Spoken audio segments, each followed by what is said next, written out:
하나님 말씀은 마태복음 7장 22절과 23절입니다.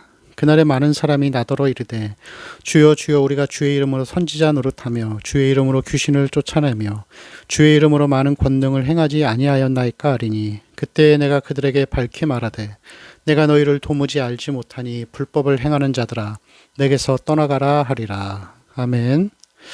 오늘은 지난번 말씀에 이어서 이 말씀을 한 번 더 좀 더 확인하고 또 심도 있게 살펴보고자 합니다. 여기서 예수님이 말씀하시기를 그날에 많은 사람이 나더러 이르되 이렇게 말씀하셨습니다. 그날에 적은 사람이 아니라 그날에 많은 사람이 나에게 이렇게 말했다라고 이야기를 하셨습니다.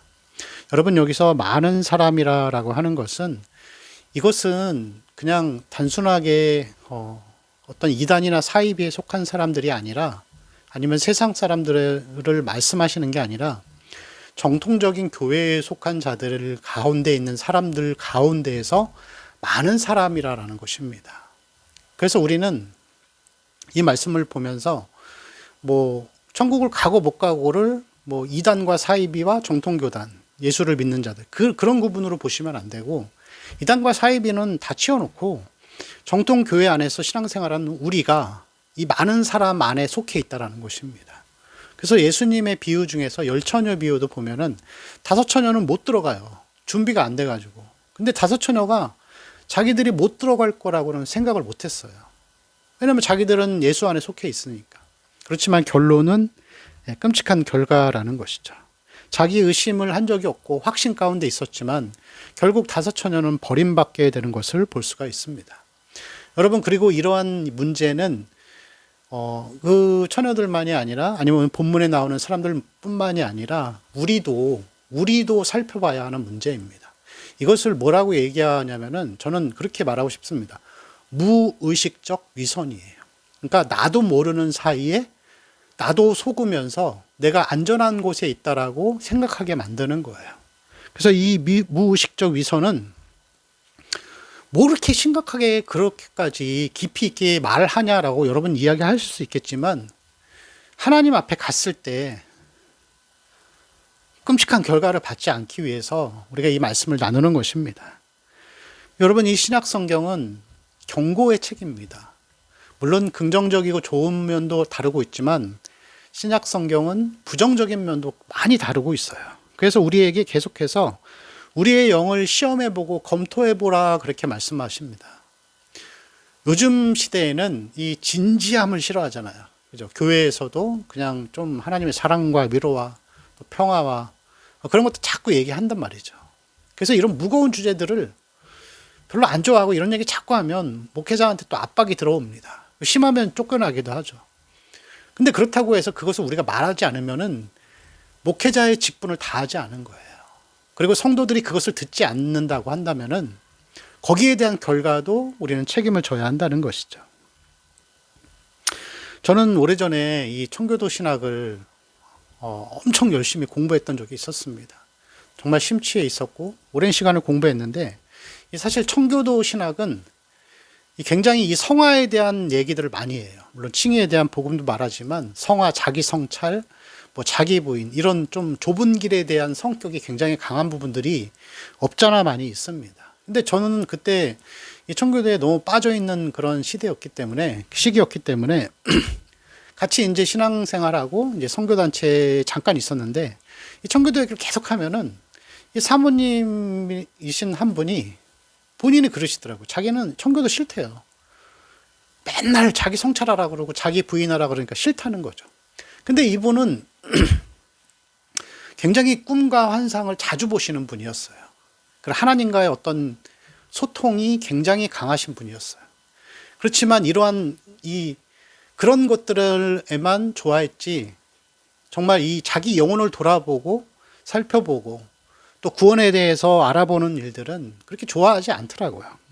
그분이 구원을 받았냐 안 받았냐 그걸 얘기하는 게 아니라, 여러분, 우리가 이것을 외면하지 말아야 한다라는 것을 이야기하는 것입니다.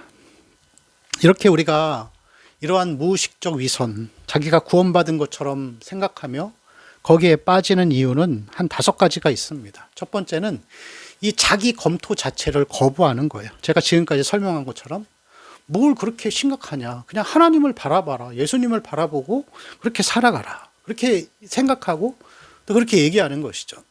그렇지만 여러분 고린도후서 13장에 보면은 너희 자신이 믿음 안에 있는가 너희 자신을 시험하고 확증하라. 그렇지 않으면 너희는 버리운 자다. 분명히 사도 바울이 그렇게 선포하고 있습니다.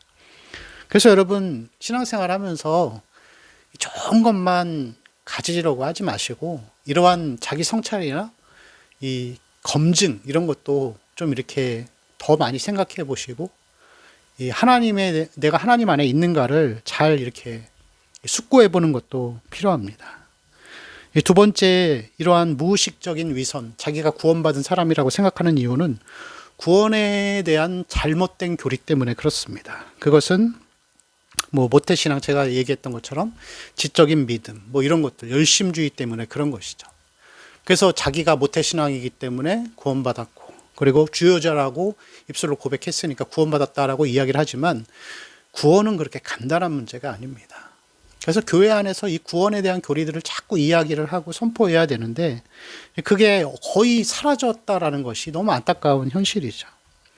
세 번째 무의식적 위선에 빠지는 이유는 이 자기 활동에 만족하기 때문에 그렇습니다. 그래서 사역 활동 자체로서 보람을 느끼며 사는 것이 자기가 신앙생활을 잘하고 있고 하나님의 은혜 안에 구원 안에 있다라고 생각하며 사는 것이죠. 보통 교회에서는 행사를 좀 자주 하는 교회들이 있습니다.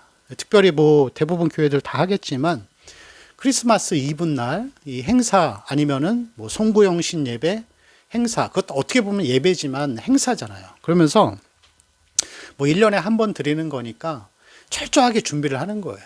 그래서 뭐 만약에 뭐 크리스마스 이브 날 행사를 한다면 보통 이제 청년들이 그것을 하잖아요. 그럼 사회는 누가 보고 순서는 어떻게 하고 뭐 입장은 어떻게 하고 퇴장은 어떻게 하고 뭐 선물은 뭘 준비하고 또 마이크는 누가 담당하고 뭐 방송은 누가 담당하고 뭐 조명은 누가 담당하고 이것들 순서를 회의를 하면서 다 짜요. 철저하게 실수하지 않게. 그리고 그것을 보는 성도들이 기쁨을 누리면서 또 하나님께 영광을 돌리면서 할 수 있게 그것들을 행하는 것입니다. 그래서 그것을 기획하고 실행하고 나서 잘 마치면은 여러분 뭐 세상 일도 마찬가지겠지만 이 일들을 실수 없이 잘 마치고 사람들이 칭찬해 주면은 거기에 우리는 만족과 기쁨을 누려요. 성취감이라고 하죠. 성취감을 누리면서 살아갑니다. 근데 그거 자체를 제가 또 부정하는 게 아니에요. 그 성취감이 신앙이라고 생각하며 사는 사람들이 많다는 거예요. 이 영혼의 어떤 검증과 상관없이 자기가 교회 안에서 그런 일들을 행하고 거기에 만족을 누리면서 그것이 마치 신앙의 중심인 것처럼 살아가면은 굉장히 위험한 상태에 무의식적인 위선에 빠져 있는 것입니다. 이 설교자들도 마찬가지죠. 목사님들이 보통 정년에 대해서 은퇴를 하고 사역을 못하면은 많은 이 목사님들이 우울감에 많이 빠진다고 하시더라고요. 저도 뭐 어느 정도 이해는 됩니다. 근데 이것도 어떤 면에서는 구원의 뭐 검증까지는 아니어다 할지라도 사역에 너무 바빠서 이 목회자 자신의 영혼을 양육하는 것에 대한 소홀했다라고 할 수 있는 것이죠. 그리고 그것은 하나님과 동행하는 삶이 많이 빠져 있고 하나님이 별로 기뻐하시지 않는 삶이겠죠. 네 번째 무의식적 위선은 빠지는 이유는 대차 균형 때문에 그렇습니다. 대차 균형. 이건 뭐냐면은 내 양심이 만약에 내 삶과 신앙생활에 정죄감을 주거나 정죄감을 느끼게 할 때 내 신앙생활, 이 삶의 모습이 양심에 찔리지만 이 신앙의 모습이 양심에 찔릴 때 다른 선한 행실을 가지고 와서 그걸 덮는 거예요. 사울 왕이 그렇게 했잖아요. 아말렉을 진멸하라고 했는데 이 말씀은 어기면서 좋은 것들을 가져와서 하나님께 제사 제물로 쓰려고 가져왔다라고 하면서 이 핑계를 대면서 덮는 거예요. 근데 우리도 신앙생활 하면서 삶의 열매가 없을 때 많은 이 신앙인들이 그것을 그 양심을 덮기 위해서 봉사를 한다거나 아니면은 선한 일들을 행하는 일에 빠질 수가 있어요. 그런 것들이 여러분 무의식적 위선이라는 것이죠. 조심해야 하는 부분 중에 하나인 것입니다. 그리고 다섯 번째는 꿈과 기적을 체험하는 것들, 은사를 체험하는 것들이죠. 그리고 이러한 모든 일들은 예수님께서 마지막에 그렇게 선포하시죠. 내가 너희를 도무지 알지 못하니 불법을 행하는 자들아 내게서 떠나가라. 왜 불법을 행한다고 했을까요? 이 일들은 제가 지금까지 설명한 것들, 이 본문에 나오는 것들은 이 사람들은 주를 기쁘게 하기 위해 한 것이 아니라 자기를 기쁘게 하고 자신의 어떤 성취감과 만족을 위해 일들을 행한 것이에요. 그리고 우리도 그러한 모순에 빠질 수 있다는 것을 늘 기억해야 합니다. 하나님이 주신 좋은 것들을 우리가 잘 활용하고 하나님께 드리되 먼저 우리 마음의 중심과 이것을 먼저 드려야 한다는 것이죠. 하나님이 원하시는 것은 무엇이죠? 우리의 마음을 원하십니다. 마음의 자세가 하나님 앞에 올바르게 잘 서 있어야 하고 또 좁은 길을 걸어가는 것, 의와 진리의 열매를 맺는 것이 항상 모든 것보다 중심에 있어야 합니다. 그게 정말 여러분 신앙의 길을 가는 것이죠. 우리 모든 성도들이 그렇게 살아가기를 간절히 축원합니다.